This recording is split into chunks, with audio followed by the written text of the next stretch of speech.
estará meu servo. Louvor e glória a ti, Senhor, Cristo, palavra de Deus, Cristo, palavra de Deus.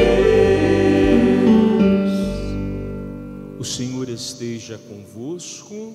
Ele está no meio de nós. Proclamação do Evangelho de Jesus Cristo segundo João. Glória a vós, Senhor.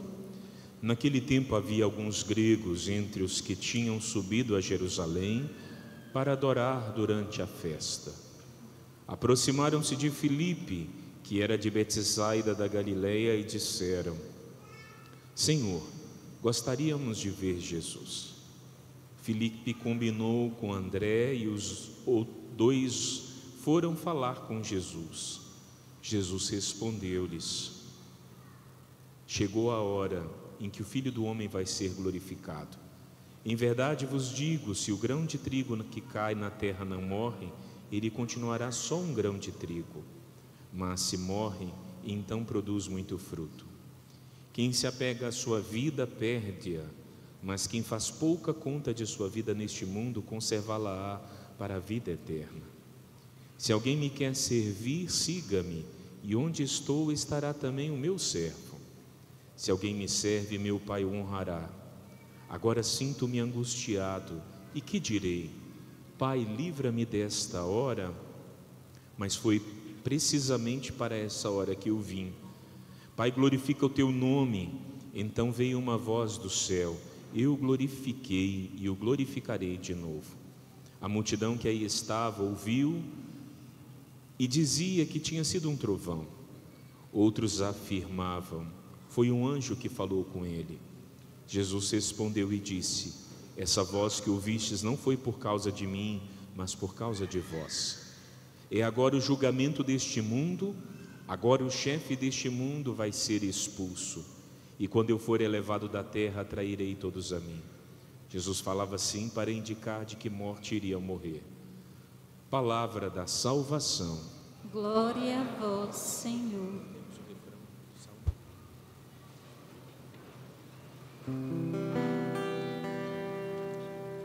Cria em mim um coração que seja puro. Cria em mim um coração que seja puro. Vamos cantar mais uma vez? Cria em mim um coração que seja puro. Cria em mim um coração que seja puro. Louvado seja nosso Senhor Jesus Cristo. A igreja coloca o Salmo 50 neste domingo para nossa meditação e queria começar essa homilia ou essa partilha com ele, porque um coração contrito, um coração arrependido é o desejo nosso diante dos nossos exercícios quaresmais. Ao entrarmos para o caminho da quaresma, uma Páscoa, não há outro sentido vivermos esses dias senão pedir ao Senhor a conversão do nosso coração, a sincera transformação da nossa vida. E é isso que nós buscamos, é isso que nós desejamos, que nós almejamos com toda a nossa força da nossa alma.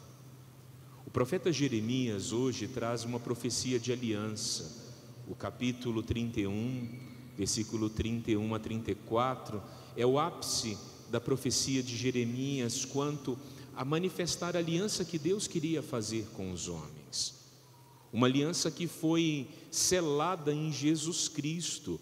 Antes em Noé, depois com os profetas, o Senhor sempre foi construindo alianças com Abraão.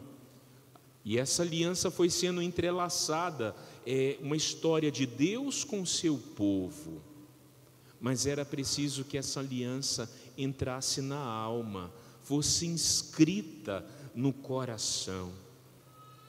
E isso acontece quando Jesus Cristo é levantado no alto da cruz. Ali ele sela entre céu e terra a aliança do amor do Pai com a humanidade. É por isso que hoje nós temos no capítulo 12 de João o último discurso que Jesus fez publicamente. Depois, se você passa para o capítulo 13, você vai ver já o discurso que ele fez só com seus discípulos, sua última homilia para os seus discípulos. Mas hoje ele prega para a multidão. É muito interessante porque no meio dessa multidão tinham gregos que queriam ver Jesus, não eram simplesmente os judeus, e isso já era um sinal da profecia, porque Jesus veio para salvar a todos, salvar a humanidade, redimir a humanidade, e para que essa pudesse ser salva. E assim começa o texto de hoje. Alguns gregos queriam ver Jesus. E você, quer ver Jesus? Você procura ver Jesus todos os dias na sua vida? Você procura olhar, escutar o que Ele tem para você, o que Ele reserva para a sua vida, o que Ele reserva ao seu coração? Aqui vemos pessoas que vieram de longe, subiram a Jerusalém para ver Jesus. E você, o quanto tem andado para ver Jesus? Até onde você vai para ver e escutar Jesus? É uma pergunta que emerge diante do Evangelho. E aí Jesus traz o tema da hora. Ele vai dizer: chegou a minha hora chegou. Sabe, meus irmãos, se você remete a João 2, quando faltou vinho naquela festa de casamento e Maria foi procurar Jesus, o que ele disse para ela? Ainda não chegou? Era dessa hora que Jesus estava falando. Não tinha chegado a minha hora. A hora para São João é o momento da manifestação do amor de Deus. A hora para São João é o momento onde Deus, o Filho de Deus, iria se manifestar. E isso acontece no alto da cruz. Isso acontece no madeiro. É por isso que também, acompanhada a essa expressão, o próprio Cristo vai dizer: eu atrairei todos a mim. Chega a hora. E o Pai fala nesse instante dessa pregação, para confirmar: eu o glorifiquei e o glorificarei. Os padres da igreja entendem esse glorifiquei como o momento da encarnação, o momento que Jesus se encarnou. Eu glorificarei a paixão, morte e ressurreição de nosso Senhor. Mas existe um ensinamento nesse discurso que eu queria que você desse uma atenção hoje especial. É quando Jesus vai dizer: se o grão de trigo cai na terra e não morre, ele é só mais um grão, ele fica só ali. Mas se ele morre, ele produz fruto. Nosso Senhor estava nos ensinando que também na nossa vida nós íamos passar por mortes, nós íamos passar por perdas, nós íamos passar por momentos onde nós não vamos entender alguma coisa.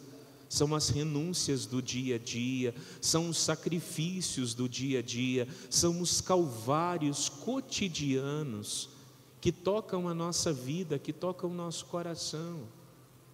Sabe, irmãos, nós experimentamos isso e às vezes não sabemos dar o nome, mas é um momento onde nós podemos nos assemelhar a Jesus Cristo e entender que a nossa vida também, nós vamos morrer, nós vamos viver sacrifícios, nós vamos viver momentos de dor, e que para isso acontecer, o fruto vai vir, a graça vai acompanhar. Se você pega uma semente, ela é envolta por uma capa. Essa capa, na sua maioria, é constituída de proteína. No mistério, quando a gente coloca a semente na terra e esquece, e joga água, e espera o tempo para que ela possa eclodir, né? O que acontece? Ela eclode, ela rompe, ela morre. Mas de dentro dela, no seu núcleo, nasce uma planta que vai dar muitos outros. Mas sabe essa capa que está em volta? Até isso a semente aproveita, porque ela se torna proteína para poder alimentar as primeiras raízes que vão se firmando. A primeira nutrição de uma semente foi ela mesma que ofereceu, quando ela vence as suas capas, quando ela rompe as suas resistências. Se a gente traz para a nossa vida espiritual hoje, é a segunda pergunta que eu quero lhe fazer. Você precisa romper o que na sua vida? Você precisa romper quais capas? Você precisa romper quais realidades na sua vida, seja humana, espiritual, profissional? Porque se você romper, vai dar frutos. Às vezes a gente tem medo de romper, às vezes a gente tem medo de perder, mas é o significado profundo que o autor de Hebreus hoje vai nos dando do sacerdócio de Cristo, do mistério, de um modo diferente. O autor de Hebreus de São Paulo, diferente de Paulo, o autor de Hebreus hoje nos traz a quênosis de Jesus, esse esvaziar-se, essa semente que cai na terra. Quem foi Jesus Cristo? Ele foi o Filho. O autor de Hebreus tem consciência de que Jesus era Deus. Se você vê na Escritura, está escrito em maiúsculo, Ele é o Filho. E mesmo sendo Filho de Deus, Ele entendeu a obediência, Ele sofreu. Isso é a quênosis de São Paulo, explica para nós em Jesus Cristo. Isso é o esvaziar-se, é o perder, é o romper. E esse mistério, ele acontece também na sua vida. Às vezes ele tem acontecido e você não sabe aproveitar. Você não sabe reconhecer que é um processo espiritual, humano, para te esvaziar, para romper as cascas, para morrer, para que tenha vida depois. Vida nova e vida em abundância. E esse ciclo, acontece muitas vezes na nossa vida, até romper-se de modo definitivo com a nossa morte. Por isso, irmãos, hoje, eu lhe exorto a não ter medo de esvaziar-se, a não ter medo de romper com realidades, e ouso até mesmo dizer, não tenha medo de sofrer. Aquilo que vem diante da tua vida ou está diante de você. O sofrimento, ele tem um poder transformador, santificador, renovador, restaurador em nossas vidas. E aqui a gente entende esse sacerdócio de nosso Senhor. Ele consumiu a sua vida. Para quê? Para nos dar a vida eterna. Ele esvaziou-se, ele caiu na terra, ele morreu por amor a nós. É uma árvore, É por isso que também a gente entende o madeiro como uma árvore. O grão de trigo morre, a árvore nasce, a planta nasce, a árvore do madeiro, a árvore da cruz de nosso Senhor, que tem o poder de iluminar as nossas vidas. E a sua hora chegou? A hora da manifestação do amor de Cristo, em nossas vidas. Chegou a hora de Cristo para mim e para você, a hora da salvação, a hora da redenção, a hora da graça. Nós estamos na hora de Deus.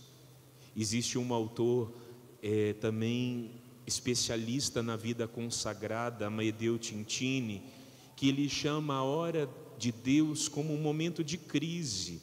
E aqui eu termino a minha homilia. Nós passamos por muitas crises na vida, sejam elas humanas, crises no casamento, crises no trabalho, crises pessoais. É ou não é verdade? Quem aqui já passou por uma crise? Ok, sobreviveu? Trancos e barrancos? Mais ou menos. A crise, se você vai ao dicionário da vida consagrada, diz assim: toda crise é uma oportunidade de crescimento, de mudança, de transformação e ressignificação da nossa vida. Deixa eu repetir: toda crise é uma oportunidade de crescimento, renovação ressignificação da nossa vida. É por isso que pode-se dizer que a crise é uma hora de Deus. Chegou a hora do Senhor em nossas vidas. Não que nós vamos todos entrar em crise, né? Deus nos livre e guarde, né? Senão nem o padre aguenta, né? O rebanho todo em crise de uma vez só. Mas que ela nos visita, que ela chega, e ela precisa nos melhorar, ela precisa nos transformar. Por isso não tenha medo. Eu repito as palavras do Evangelho para você: se o grão de trigo não cai na terra, se ele não morre, ele não produz fruto. Não tenha medo desse sofrimento que você tem passado. Não tenha medo dessa crise que você tem enfrentado. Ela pode ser a hora de Deus. E se o Senhor levanta a sua cruz, aqui a gente avança um pouco mais. O Senhor pode atrair muitas pessoas também através da sua vida, porque o seu sofrimento, significado aos moldes de Cristo, pode se transformar também em redenção, em salvação, para você, para a sua família. Mas Padre, Jesus já nos salvou, é fato, mas Ele também conta com a nossa liberdade, entende? Com a nossa adesão, com a nossa corresponsabilidade. Eu preciso querer acolher essa salvação na minha vida, e se isso acontece, eu também me torno bênção para a vida de tantos outros que estão ao nosso redor. Eu quero pedir ao Senhor força diante dos momentos da nossa crise, de nossa hora. Vamos rezar por um instante? Pedir ao Senhor antes de seguirmos e prosseguirmos na Santa Missa. Quem sabe você está precisando de força. Quem sabe você que está aqui nessa Santa Missa está precisando de coragem, está precisando de esperança, né? Porque quando a gente olha para a crise, muitas vezes vem o desespero. Mas entenda, a crise de Deus, a hora de Deus, né? Não que Deus entra em crise, deixa eu me ratificar aqui, né? Mas essa hora nossa, onde nós passamos por crise, pode ser uma hora divina, onde nós podemos melhorar e ser pessoas melhores. Às vezes a gente conhece o nosso rebanho, né? E eu vou olhando nos olhos de uma alma ou outra que a gente esbarra por aí, e a gente entende que essas palavras vão produzir vida na sua vida, e eu creio nisso, a começar no meu coração. E assim a gente se prepara nesse último domingo da Quaresma para chegar na hora da glorificação. Essa semana que segue é também chamada de Semana das Dores, onde nós podemos unir as nossas dores às dores de nosso Senhor Jesus Cristo, meditar na paixão constante de nosso Senhor, que isso possa se estender nos próximos dias na sua vida. E meditando na paixão, você pode entender a sua própria paixão, a sua própria cruz, aquela que te visita todos os dias, aquela que quer te santificar, ser sinal de salvação para você, para que você possa alcançar o céu. Senhor Jesus, eu te peço humildemente, derrama sobre nós nessa noite o dom do seu Espírito Santo, até mesmo para entendermos e compreendermos o teu momento, as realidades vividas, experimentadas. Nós precisamos de ajuda, de socorro. Por isso vem, Espírito Santo, vem assistir às nossas vidas. Quantos dos meus irmãos, das minhas irmãs estão aqui, estão passando por uma crise, às vezes no matrimônio, às vezes no trabalho, humana, pessoal, consigo mesmo. São tantas provações que advêm em nossa vida, que nos enfraquece, e às vezes nós não sabemos para onde ir, por onde andar. Mas hoje eu quero te pedir, Senhor, que o Senhor nos dê a graça de viver bem, a começar de agora, esse tempo que se aproxima, essa semana das dores que antecede a Semana Santa. Ajuda-nos, Senhor, a ressignificar os nossos sofrimentos. Ajuda-nos, Senhor, a ressignificar as nossas provações. Auxilia-nos nessa hora. Sozinhos, Senhor, nós não vamos conseguir. Se for para ficar só, é preciso ficar debaixo da terra e não morrer. Ali sim, o grão de trigo vai ser só um grão de trigo. Ele vai ser só, ele vai ficar só.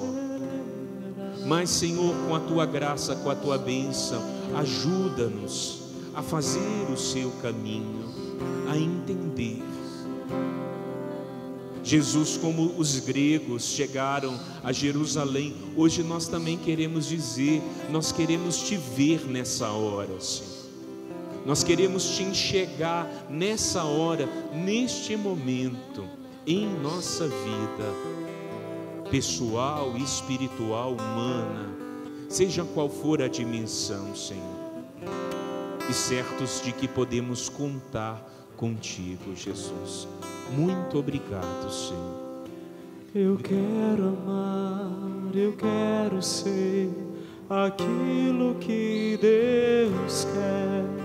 Sozinho eu não posso mais, sozinho eu não posso mais, sozinho eu não posso mais viver. Eu quero amar, eu quero ser aquilo que Deus quer. Sozinho eu não posso mais, sozinho eu não posso mais, sozinho eu não posso mais viver. Louvado seja nosso Senhor Jesus Cristo. Para sempre seja louvado. Juntos professemos a nossa fé. Creio em Deus